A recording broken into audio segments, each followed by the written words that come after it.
Hello everyone, I welcome to Izmat foundation. मैं हूं नदीम अहमद। तो दोस्तों, आज हम बात करेंगे यमन सिविल वॉर पर। यमन सिविल वॉर 2011 से अभी तक चल रहा है। आज भी यमन सिविल वॉर जारी है। तो आज हम बात करने जा रहे हैं यमन सिविल वॉर के हर एक पहलू को जानेंगे और वहां के पूरे पॉलिटिकल सिनेरियो को समझेंगे कि आखिरकार यमन में क्या हुआ था और अभी यमन का सिविल वॉर किस सिचुएशन में और किस तरह वहां पर एक बहुत बड़ी ह्यूमन त्रासदी हुई है, जिसे 2021 की सबसे बड़ी मानव त्रासदी बताया जा रहा है। तो दोस्तों, इस युद्ध की शुरुआत होती है साल 2011 में, जब ट्यूनीशिया से अरब स्प्रिंग शुरू हुई। जैसा कि आप इस मैप में देख सकते हैं, ये सब अरब कंट्रीज हैं। ये कुछ नॉर्थ अफ्रीकी कंट्रीज हैं और ये सारी गल्फ कंट्रीज है, जैसे ओमान, यमन, सऊदी अरब, सीरिया, जॉर्डन और मिस्र, लीबिया, ट्यूनीशिया, अल्जीरिया, मोरक्को वगैरह। तो ये जो देश है ट्यूनीशिया, इस ट्यूनीशिया देश में एक जो सब्जी बेचने वाला था, उसने सरकार की नीतियों से, सरकार क्या कह लीजिए, वहां की डिक्टेटरशिप से परेशान आके, क्योंकि यहाँ सब में ज्यादातर देशों में बादशाहत थी, यहाँ पर डेमोक्रेसी नहीं थी। सब देशों में एक एक आदमी ही काफी लंबे समय से 10 साल, 20 साल, 30 साल, 40 साल तक से एक एक इंसान ही सब पर राज कर रहा था। चाहे वो लीबिया का मोहम्मद गद्दाफी हो, इजिप्ट में मोहम्मद मोरसी हो और सीरिया में आपका बशर अल असद हो, या फिर किसी भी देश में आप देख सकते हैं सऊदी अरब में जो है वो अल सऊद परिवार ही राज कर रहा है जब से 1932 से, और यमन में अब्दुल्ला अली साले थे। तो ये जो अरब स्प्रिंग शुरू होती है ट्यूनीशिया से। ट्यूनीशिया में एक सब्जी बेचने वाला था, एक वेंडर था, जो कि सरकार की नीतियों से परेशान आकर अपना आप को आग लगा लेता है और उसके बाद उसकी मृत्यु हो जाती है। इस घटना के बाद पूरे ट्यूनीशिया में वहां की सरकार के खिलाफ, यानी वहां की रिजीम के खिलाफ प्रोटेस्ट शुरू हो जाते हैं, जो कि ट्यूनीशिया की सरकार को उखाड़ फेंकते हैं। इसके बाद ये protest Libya, Egypt, Syria, Iraq, कई जगह पर ये प्रोटेस्ट होते हैं और इसी के साथ ये प्रोटेस्ट सऊदी, ओमान, यमन सभी जगह पे होते हैं। हालांकि सऊदी में इन प्रोटेस्ट का ज्यादा असर नहीं पड़ा, लेकिन लीबिया, इजिप्ट और अल्जीरिया, मोरक्को, इन देशों में बहुत ज्यादा पड़ा। और कई देशों में तो सरकारें चेंज हो गई, वहां पर डेमोक्रेसी आ गई, लेकिन कई देश आज भी ऐसे हैं जो आज भी उस सिविल वॉर में सरवाइव कर रहे हैं। जैसे कि आपका इजिप्ट में इस समय 2 सरकारें चल रही हैं और इसके अलावा लीबिया भी अशांत पड़ा हुआ है। सीरिया में आपने देखा किस तरह से पूरा सीरिया बर्बाद हो गया। 2011 के बाद में किस तरह सीरिया में सिविल वॉर हुआ, आईएस का उदय हुआ और आईएस ने पूरे सीरिया को बर्बाद कर दिया। लेकिन वहां पर अभी भी बशर अल असद सत्ता में बने हुए हैं बिकॉज ऑफ रसिया। और इसके साथ ही इन देशों में केवल ये देश की पब्लिक नहीं लड़ रही थी, बल्कि दूसरी बाहरी ताकतें भी लड़ रही थी, जैसे कि अमेरिका, रसिया, ईरान, सऊदी अरब, कई देश ऐसे थे जो अपने अपने फायदे के लिए इन सब देशों में लड़ रहे थे। तो आज हम बात करने जा रहे हैं यमन सिविल वॉर के बारे में, जो कि 2014 में शुरू हुआ था, लेकिन असल में इसकी नींव 2011 में ही रख दी गई थी और 2015 मार्च के बाद तो ये बहुत ज्यादा भयावह हो गया था। तो पहले हम इसके इतिहास को समझ लेते हैं। ये मैप है यमन का साल 1990 से पहले का, यानी 1990 से पहले का ये मैप है। जब यमन ब्रिटेन से आजाद हुआ तो यमन पर 2 हिस्सों में हुकूमत कायम हुई। एक था साउथ यमन और एक था north east Yemen. North east Yemen में इस पे ज्यादातर सुन्नी लोग रहते हैं और जो आपका साउथ यमन है इसमें ज्यादातर शिया लोग रहते हैं। ये यमन की राजधानी है सना। ये आप देख सकते हैं यहाँ पर यमन की राजधानी है सना।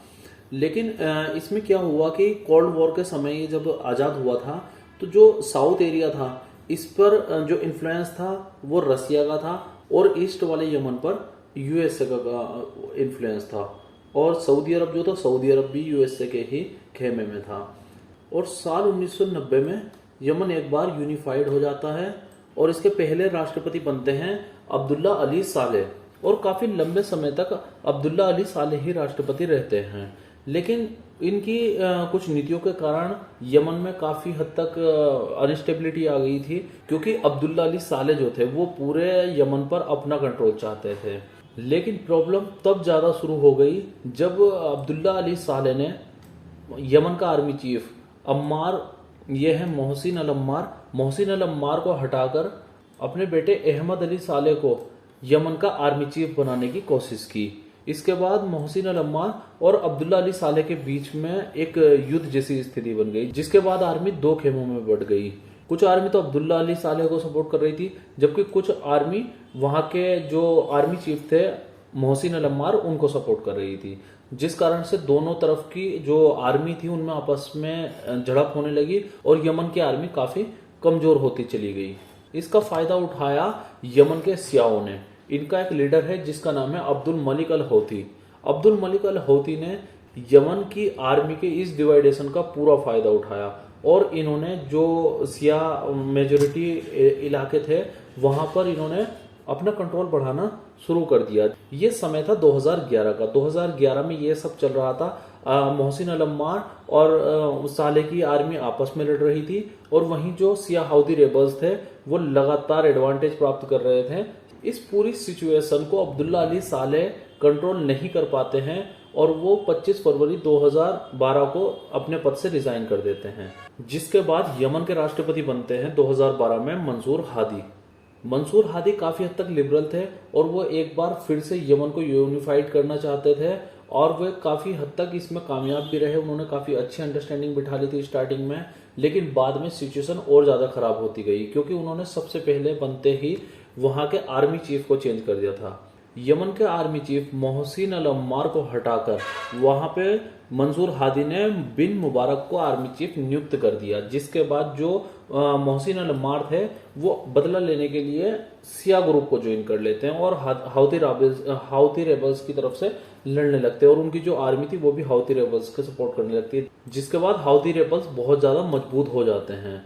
और हाउती रेबल्स 2014 में एक बड़ा काम ये करते हैं कि वो यमन की राजधानी सना पर अपना कंट्रोल कर लेते हैं, जिसके बाद यमन में हाउती रेबल्स को एक बहुत बड़ा एडवांटेज मिल जाता है। और इसके तुरंत बाद जो यमन के राष्ट्रपति हैं मंसूर हादी, उनको ये किडनैप करके सना यानी कि यमन की राजधानी में हाउस अरेस्ट कर लेते हैं। लेकिन जनवरी 2015 में जो मंसूर हादी प्रेसिडेंट थे वो किसी तरह से हाउती रेबल्स के चंगुल से निकलकर अदन शहर में पहुंच जाते हैं और यहीं से वे किसी तरह बचकर सऊदी अरब पहुंच जाते हैं। सऊदी अरब में वे शरण लेते हैं और सऊदी अरब को कन्वेंस करने में कामयाब रहते हैं कि वो जो है यमन पर एयर स्ट्राइक शुरू कर दें। इसके बाद में जो गृह युद्ध था यमन का वो एक नया रूप ले लेता है। मार्च 2015 के बाद से ये युद्ध केवल यमन तक सीमित नहीं रह जाता, क्योंकि जब इस युद्ध में सऊदी अरब कूद गया था तो ईरान का आना तो तय था और इसके बाद ये लड़ाई जो है वो सिया सुन्नी की लड़ाई हो जाती है। इसके बाद में इसमें कई फैक्टर और जुड़ जाते हैं और ये युद्ध पहुंच जाता है प्रॉक्सी वॉर में। प्रॉक्सी वॉर में जाने के बाद में इसमें कई लोग जुड़ जाते हैं, जैसे कि यमन के अंदर हाउती रेबल्स थे, उनका साथ देता है ईरान। ईरान का ही एक दूसरा पार्टनर है लेबनान के अंदर हिजबुल्ला, और सीरिया की बशर अल असद सरकार भी हाउती रेबल्स का साथ देती है। वहीं यमन की जो गवर्नमेंट थी उसका साथ देते हैं सऊदी अरब, इजिप्ट, सूडान और यूएसए, फ्रांस, यूके, और इसके अलावा सेनेगल और आपका तुर्की भी काफी हद तक यमन की गवर्नमेंट का ही साथ देता है। इस युद्ध में यूएसए, फ्रांस और यूके के आने का मेन मकसद ये था क्योंकि इस युद्ध में अल कायदा भी एक बहुत बड़ा फैक्टर बन चुका था। अल कायदा ने भी इस युद्ध में अपनी हिस्सेदारी बहुत बढ़ा ली थी और यमन के कई क्षेत्रों पर अल कायदा ने अपना कंट्रोल करना शुरू कर दिया था और एक बहुत बड़ा एरिया अल कायदा के कंट्रोल में आ गया था, जिसके खिलाफ यूके, यूएसए और फ्रांस ने जंग छेड़ दी थी। वहीं यूएसए सऊदी अरब को भी हथियार दे रहा था और उन्हीं हथियारों की मदद से सऊदी अरब यमन के जो ये साउथ का एरिया है इसमें बमबारी कर रहा था। इस नक्शे की मदद से आपको पता चल जाएगा कि कहां पर किसका कंट्रोल है। ये जो एरिया है ये हाउती रेबल्स का है, जिन्हें अंसारुल्लाह भी कहा जाता है, और जो लड़ाई मेनली लड़ाई चल रही है वो इन रेड कलर के बिंदुओं पर चल रही है। जो फ्रंट लाइन है इनमें ही मैक्सिमम लड़ाई चल रही है। इसके अलावा यहाँ पे कुछ ये एरियाज आप देख सकते हैं, इनमें लड़ाई चल रही है। इधर का जो एरिया है ये सारा सुन्नी कंट्रोल एरिया है, ये भी और ये भी, जबकि ये जो एरिया आप देख रहे हैं ये एरिया सिया कंट्रोल एरिया है, यानी कि हाउती रेबल्स के कंट्रोल में है, और ये यमन देश की राजधानी है जिस पर हाउती रेबल्स ने अपना कंट्रोल कर रखा है। इसके साथ ही बीच में एक घटना और होती है जो मैं आपको बतानी भूल गया, लेकिन अभी बता देता हूँ। इस बीच में एक ये घटना हुई थी कि जो साले वहां के राष्ट्रपति थे यमन के, उन्होंने सऊदी अरब को एक मिसगाइड किया था। सऊदी अरब को उन्होंने कहा था कि जो वहां के आर्मी चीफ थे उस समय के, जब अब्दुल्ला अली साले वो राष्ट्रपति थे, तो वहाँ पे जो अली अम्मार थे, मोहसिन अल अम्मार, वो एक बिल्डिंग के अंदर, जो उनकी ऑफिशियल बिल्डिंग थी, उसको जो साले थे, साले ने बताया कि ये हाउती रेबल्स की बिल्डिंग है, जबकि वो अल अम्मार की ऑफिशियल बिल्डिंग थी। जिसके बाद सऊदी अरब ने उस बिल्डिंग पर हमला किया, लेकिन अल अम्मार उस हमले में भी बचकर निकल जाते हैं। इन सब कारणों की वजह से अल अम्मार बहुत ज्यादा प्रो हाउती हो जाते हैं और जो सुन्नी संगठन था इनके खिलाफ हो जाते हैं, जबकि अल अम्मार भी एक सुन्नी थे। लेकिन यहाँ पर ये सुन्नी और शिया एक जगह मिल जाते हैं और मंसूर हादी और इसके अलावा जो वहां के पूर्व राष्ट्रपति थे अब्दुल्ला अली साले, वो एक ग्रुप में आ जाते हैं, जिनका सपोर्ट सऊदी अरब कर रहा था और इनका सपोर्ट ईरान कर रहा था। इस सब के बीच जब मंसूर हादी सऊदी अरब में पनाह लिए हुए थे और उनके जो सेनापति थे बिन मुबारक, तो मंसूर हादी सोचते हैं कि अगर बिन मुबारक को राष्ट्रपति बना दिया जाए, यानी कि यमन का राष्ट्रपति बना दिया जाए, तो उनका जो खेमा है वो काफी ताकतवर हो जाएगा। लेकिन हाउती वहां पर बहुत ज्यादा ताकतवर हो चुके थे, उन्होंने बिन मुबारक को राष्ट्रपति नहीं बनने दिया, जिसके बाद मंसूर हादी ने भी अपने पद से इस्तीफा दे दिया। कई महीनों तक ये जंग ऐसे ही चलती रहती है और सऊदी अरब लगातार यमन पर हमले कर रहा था। मोस्टली सऊदी अरब इस क्षेत्र पर ही हमले कर रहा था जहां पर हाउती रेबल्स ने कब्जा किया हुआ था। लेकिन जब सऊदी अरब भी हाउती रेबल्स का कुछ नहीं कर पा रहा था, क्योंकि रिटेलिएशन में हाउती रेबल्स ने भी सऊदी अरब पर हमले करने शुरू कर दिए थे और कई जो सऊदी अरब की ऑयल रिफाइनरी थी उनको डैमेज कर दिया था, जिसके बाद सऊदी अरब ने मजबूर होकर हाउती रेबल्स के साथ में एक पीस डील साइन कर ली।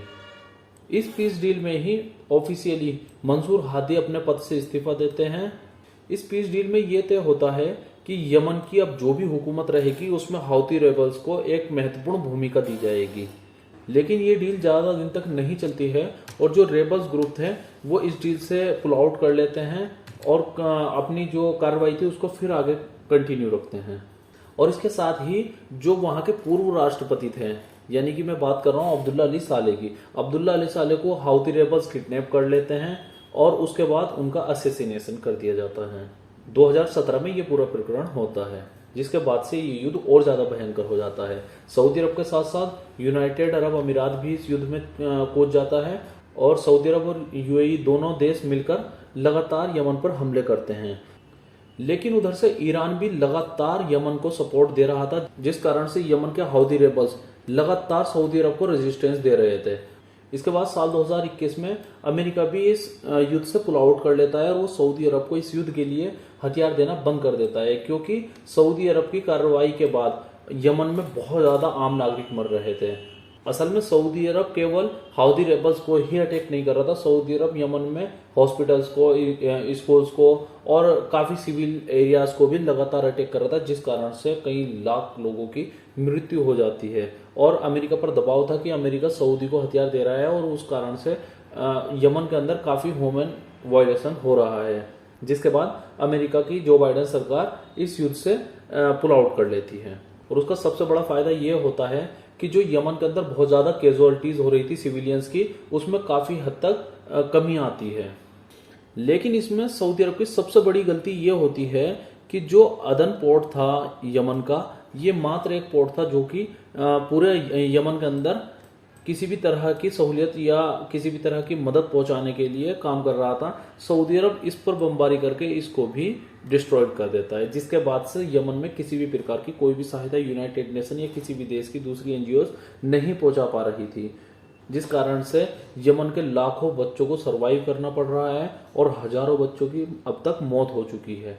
यमन की 80 से 85% आबादी ऐसी है जो आज के समय 2 वक्त का खाना भी प्रॉपर नहीं खा पा रही है, और इसका सबसे बड़ा कारण है सऊदी अरब का अदन पोर्ट को डिस्ट्रॉय करना। इस समय 2023 चल रहा है, लेकिन 2014 से स्टार्ट हुई यमन वॉर अभी तक लगातार चल रही है और कोई भी पार्टी पीछे हटने को तैयार नहीं है। हाउती रेबल्स भी लगातार रेजिस्टेंस दे रहे हैं और जो यमन की यूनाइटेड नेशन बैक्ड गवर्नमेंट है वो भी लगातार हाउती रेबल्स पर अटैक कर रही है। हालांकि सऊदी अरब ने इस समय जो अटैक थे वो काफी हद तक बंद कर दिए हैं, लेकिन सिविल वॉर से लगातार वहां की जो पब्लिक है, आम नागरिक हैं, वो सरवाइव कर रहे हैं। तो दोस्तों, उम्मीद करता हूं यमन का जो गृह युद्ध है वो काफी हद तक आपको समझ आ गया होगा कि किस तरह से यमन 1990 में यूनिफाइड हुआ और 2011 के बाद से वहां किस तरह गृह युद्ध छिड़ा और अभी गृह युद्ध में कितने देश इन्वॉल्व हैं। अब ये मुद्दा केवल यमन तक सीमित नहीं रह गया है, इसमें पूरी गल्फ कंट्रीज इंक्लूड हैं। तो दोस्तों ये था हमारे आज के वीडियो का अंत। उम्मीद करता हूँ आपको काफ़ी कुछ समझ आया होगा। तो बने रहिए इल्मियात फाउंडेशन के साथ। मिलते हैं नेक्स्ट वीडियो में, तब तक के लिए जय हिंद जय भारत।